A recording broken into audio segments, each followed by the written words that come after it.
Radhe Radhe friend, जय माता दी। आप सभी ने कभी विचार किया है कि पांच पांच पांडवों के होते हुए भी एक स्त्री को भरी सभा में निरस्त होने का अपमान सहना पड़ा है? क्या यह अन्याय था या किसी पूर्व जन्मों के कर्मों का प्रभाव था? जब द्रौपदी ने स्वयं भगवान श्री कृष्ण से यह प्रश्न किया कि मेरे साथ इतना बड़ा अन्याय क्यों, तो उनका उत्तर सुनकर मानो पूरा ब्रह्मांड ही मौन हो गया। द्रौपदी के मन में बार बार वही दृश्य घूम रहा था। हस्तिनापुर के राजसभा में चीरहरण का वह अपमानजनक क्षण आज तक वो भुला नहीं पाई थी, जब उसकी मर्यादाओं को तार तार करने का प्रयास हुआ था, जब उसके पांचों पति महान योद्धा होते भी मौन होकर बैठे हुए थे। यह स्मित आते ही उसका सारा शरीर कांप जाता है, आंखों में आंसू झरझर बहने लगते हैं। आखिर ऐसा क्यों? यह प्रश्न उसके भीतर बार बार उठ रहा था। मेरे साथ ही क्यों? क्या मैंने ऐसा कौन सा पाप किया था जिसका इतना भयानक सजा मुझे मिली? क्या मेरे कोई ऐसा कर्म था जिसने मुझे इस नरक में ढकेल दिया? उसी क्षण जैसे ही उसकी पुकार सुन ली गई हो, दूरी से मधुर बांसुरी की धुन सुनाई दी, वह धुन जो हर पीड़ा को हर लेती है। द्रौपदी ने आंखें उठाई। सामने श्री कृष्ण भगवान कन्हैया जी खड़े थे। उनके चेहरे पर वही शांत मुस्कान, आंखों में अथाह करुणा और दिव्य तेज, और उन्हें देखते ही द्रौपदी फूट फूट कर रोने लगी। यह रोना एक साधारण स्त्री का नहीं था, यह एक टूट चुकी आत्मा का विलाप था। कृष्ण धीरे से उसके पास आए और उसके समीप बैठ गए। उन्होंने कुछ नहीं कहा, बस उसे रोने दिया। द्रौपदी रोती रही तब तक जब तक आंसू सूख नहीं गए, जब तक उसकी सिसकियां थम सी नहीं गई। कुछ समय बाद उसने अपना चेहरा उठाया, लाल आंखों से श्री कृष्ण की तरफ देखा और कहा कि हे माधव, हे सर्वज्ञ, हे सर्वज्ञाता, आप तीनों लोगों के रहस्यों को जानते हैं, आप हर हृदय को पढ़ सकते हैं। मुझे बताइए, मेरे साथ यह सब क्यों हुआ? उसकी आवाज कांप रही थी, शब्द अस्पष्ट थे। क्या आपको याद है वह दिन जब मुझे हस्तिनापुर की सभा में घसीट कर लाया गया? दुशासन ने मेरे बाल को पकड़कर खींचा और फिर मेरी साड़ी उतारने का प्रयास किया। उन सभा में सब थे, गुरुजन थे, योद्धा थे, राजा थे, सब लेकिन मौन थे। मैंने अपने पतियों की ओर देखा। युधिष्ठिर सिर झुकाए बैठे थे, भीम क्रोध से दांत को पीस रहे थे पर उठ नहीं पाए। अर्जुन जो महान धनुर्धर थे वो निहत्थे हो गए थे। नकुल और सहदेव आंसू बहा रहे थे। हे कृष्ण, 5 पतियों के होते हुए भी मैं असहाय क्यों थी? उसकी आंखों से फिर आंसू बहने लगे। उस समय मैंने केवल आपको पुकारा और आपने मेरी लाज बचाई, पर वह अपमान पीड़ा आज भी मेरे हृदय को त्राह त्राह कर देता है। वह कुछ क्षण रुकी, फिर बोली, यह पहली बार नहीं था जब मेरे साथ अन्याय हुआ। मेरे स्वयंवर में मैंने अर्जुन को वरमाला पहनाई थी। मैं एक पति की पत्नी बनने जा रही थी, पर नियति ने मुझे 5 पतियों की पत्नी बना दिया। क्या यह मेरे किसी कर्म का फल था? समाज मुझे ताने देता है, कुछ मुझे दोषी ठहराते हैं, पर मैंने तो कभी यह नहीं चाहा था। मैं तो एक साधारण सी स्त्री थी जो एक पति के साथ जीवन जीना चाहती थी। फिर भी वह जीवन जहां मुझे पांचों के बीच समान बांटना पड़ा, जहां मेरी इच्छाओं का कोई मूल्य नहीं था। उसकी आवाज और भी भारी हो गई और वह फिर जुए के कीड़ा जुए के खेल में, जिसमें मेरे पति ने सब कुछ हार दिया, राज्य, धन, भाई और अंत में मुझे भी दांव पर लगा दिया। क्या मैं कोई वस्तु थी? क्या मेरा कोई सम्मान नहीं था? फिर यह वनवास, राजमहलों में, इस जंगल तक भूख, प्यास, कष्ट सब सहना पड़ा और मेरे 5 पुत्र, मुझे उन्हें छोड़ना पड़ा। एक माँ के लिए सबसे बड़ा दुख क्या होगा कि अपने बच्चों को छोड़ दे। उसकी आंखों में फिर पीड़ा उमड़ आई और वह सबसे बड़ा घाव, वह अपमान। कर्ण ने मुझे वेश्या कहा, दुर्योधन ने अपमानित किया, शकुनी ने व्यंग्य किया और मैं बस सुनती रही। हे माधव, बताइए मैंने क्या पाप किया था? हे कृष्ण, आप मेरे सखा हो, आप मेरे रक्षक हो, आप सबके मनों को जानते हो, आपने मेरी लाज बचाई है। पर आज मैं आपसे सत्य जानना चाहती हूँ, आखिर क्या वह है जो मेरे पूर्व जन्मों का फल है? मुझे सच सच बताइए, चाहे वह कितना भी कठोर क्यों न हो। इतना कहकर द्रौपदी मौन हो गई। रात अब और गहरी हो चुकी थी। कुछ क्षणों बाद उन्होंने धीरे से अपनी आंखें खोली।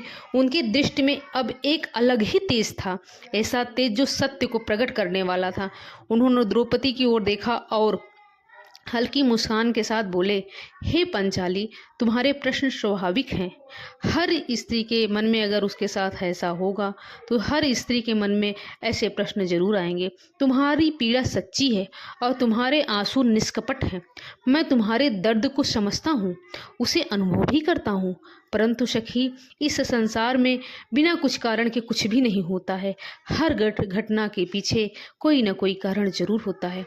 तुम पूछती हो कि तुम्हारे साथ ही ऐसा क्यों हुआ, तो आज मैं तुम्हें वह सत्य बताऊंगा जो बहुत कम लोग जानते हैं, तुम्हारे पूर्व जन्म का वह रहस्य जो तुम्हारे वर्तमान जीवन का आधार बना।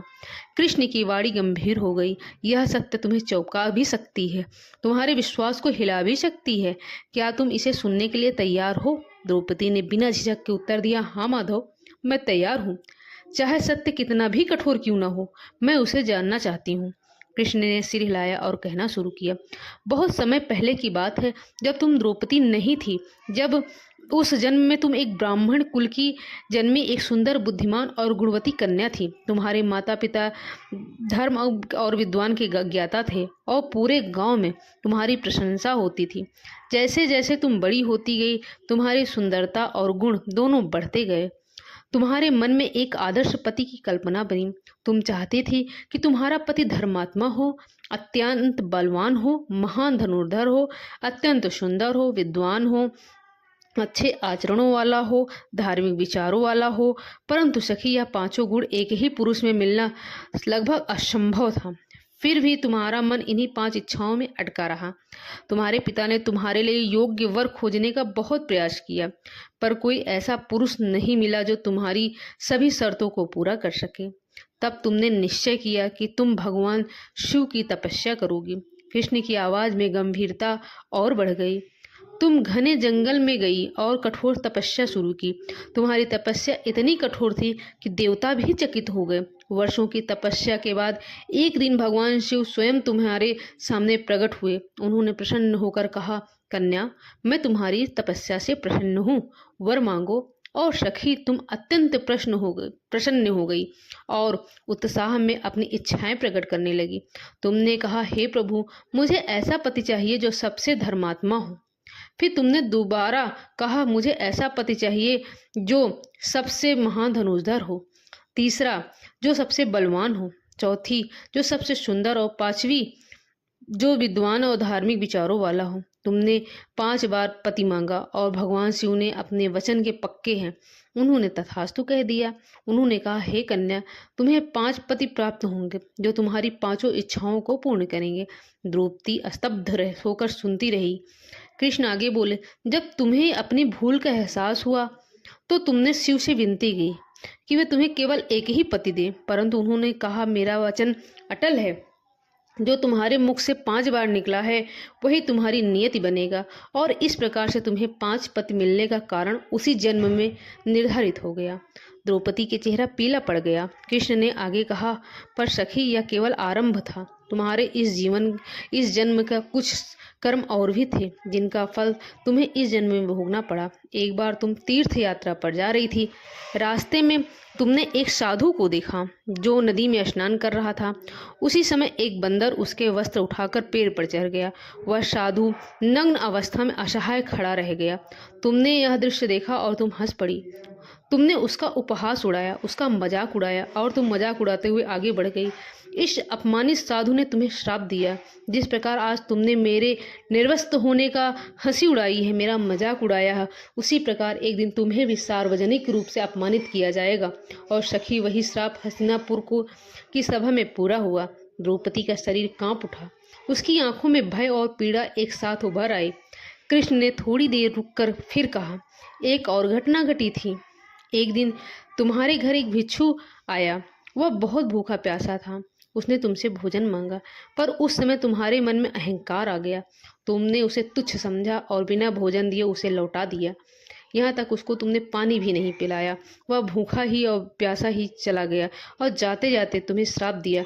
जिस प्रकार आज तुमने मुझे भूखा रखा है, प्यास से मुझे मैं प्यास से बिल्कुल व्याकुल था, तुमने मुझे पानी नहीं पिलाया है, उसी प्रकार तुम्हें भी एक दिन भूख और कष्ट सहने पड़ेंगे। और सखी, वही श्राप तुम्हारे वनवास से फलीभूत हुआ। तुम्हारी भूख, तुम्हारी कठिनाइयाँ सब उसी का परिणाम है। अब कृष्ण की आवाज में करुणा और गहराई दोनों भी थी। हे पंचाली, यह संसार कर्मों का क्षेत्र है। जैसा बोगे वैसा ही पाओगे, वैसा ही काटोगे। यह सनातन नियम है जिसमें अन्याय नहीं, केवल न्याय है। तुम्हारे पूर्व जन्मों के कर्मों का फल तुम्हें इस जन्म में मिला, पर इसे केवल दंड मत समझो। यह तुम्हारी शुद्धि है, तुम्हारी आत्मा को और महान बनाने की प्रक्रिया है। तुम्हारी पीड़ा तुम्हारे पापों को जला रही है, तुम्हारे भीतर से निर्मल कर रही है, तुम्हारी आत्मा को शुद्ध कर रही है और तुम्हें एक ऐसी शक्ति में बदल रही है जो आने वाले समय में धर्म की स्थापना का कारण भी बनेगी। कृष्ण ने की बात समाप्त होते ही वातावरण और भी धीर गंभीर हो गया। द्रौपदी मौन थी, पर अब उसके भीतर के प्रश्नों की जगह एक नया सत्य जन्म ले चुका था। एक ऐसा सत्य जिसने उसके दर्द को अर्थ दे दिया। कृष्ण के इन शब्दों ने द्रौपदी के भीतर एक नई ऊर्जा जगा दी, परंतु उसके मन में अब भी एक कांटा चुभ रहा था, चीरहरण का, वह अपमान का। वह धीमे स्वर में बोली, हे माधव, हे कृष्ण गदैया, हे जगत के दाता, आपकी बातें सत्य हैं, पर वह अपमान भरी सभा में मेरा चीरहरण, क्या वह भी किसी दिव्य योजना का हिस्सा था? क्या वह भी आवश्यक था? कृष्ण का चेहरा गंभीर हो गया, उनकी आंखों में गहराई उतर आई, उनके आंखों में भी आंसू आ गए। वो बोले, हाँ सखी, वह भी आवश्यक था। वह केवल तुम्हारी व्यक्तिगत अपमान नहीं था, वह धर्म की जड़ों को हिला देने वाली घटना थी। उस दिन केवल द्रौपदी का नहीं, धर्म का भी अपमान हुआ था, न्याय का भी अपमान हुआ था, मानवता का भी अपमान हुआ था। हे पांचाली, तुम्हारा अपमान उस महाविनाश का कारण बना जो धर्म की स्थापना के लिए आवश्यक था। कभी कभी एक नए निर्माण के लिए पुराने का विध्वंस करना जरूरी हो जाता है। तुम्हारा दुख उसी विध्वंस की नींव बना जिस पर धर्म का नया युग स्थापित होगा। द्रौपदी अब और शांत होकर सुन रही थी। उसके भीतर का तूफान धीरे धीरे थम सा रहा था। वह अब स्वयं को एक पीड़ित नहीं बल्कि एक योद्धा के रूप में देख रही थी, एक ऐसी योद्धा जिसके दुख ने एक युग को बदलने की भूमिका निभाई। उसने फिर पूछा, हे केशव, हे माधव, हे दुनिया के रचयिता, उस दिन जब कोई मेरी सहायता के लिए नहीं आगे आया, जब मेरे पति भी असहाय हो गए, तब आपने मेरी लाज कैसे बचाई? कृष्ण भगवान हल्के से मुस्कुराए, बोले, हे सखी, मैं तो हमेशा तुम्हारे साथ था, उस सभा में भी उपस्थित था, पर मैं तब तक हस्तक्षेप नहीं कर सकता जब तक तुम स्वयं मुझे न पुकारो। जब तक तुम अपने पतियों को अपने बल पर, अपने ज्ञान पर भरोसा कर रही थी, तब तक तुम मुझसे दूर थी।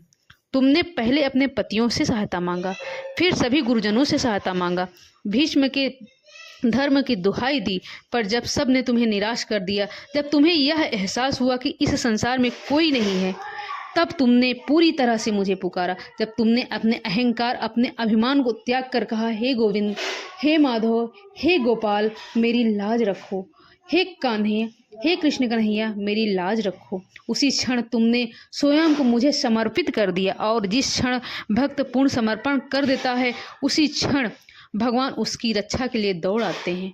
भक्त के पुकार से भगवान दौड़े दौड़े चले आते हैं। भगवान अगर सच्चे हृदय से पुकार रहे हों तो भगवान जरूर सुनते हैं। अगर कोई सच्चे हृदय से पूजा करता है, पाठ करता है, या अच्छे सच्चे मन से याद करता है, जिसके कर्म अच्छे हो, निश्चल भाव हो, वो हर चीज, अगर एक बार भी भगवान को पुकारता है तो भगवान निश्चित रूप से आते हैं। ये जान लो बेटा, मैंने तुम्हारी आस्था को स्वीकार किया, तुम्हारी करुणा को स्वीकार किया, तुम्हारे कष्ट को मैंने समझा, इसीलिए मैं तुम्हारी लाज बचाने आया। मैं, अगर तुमने मुझे श्रद्धा से याद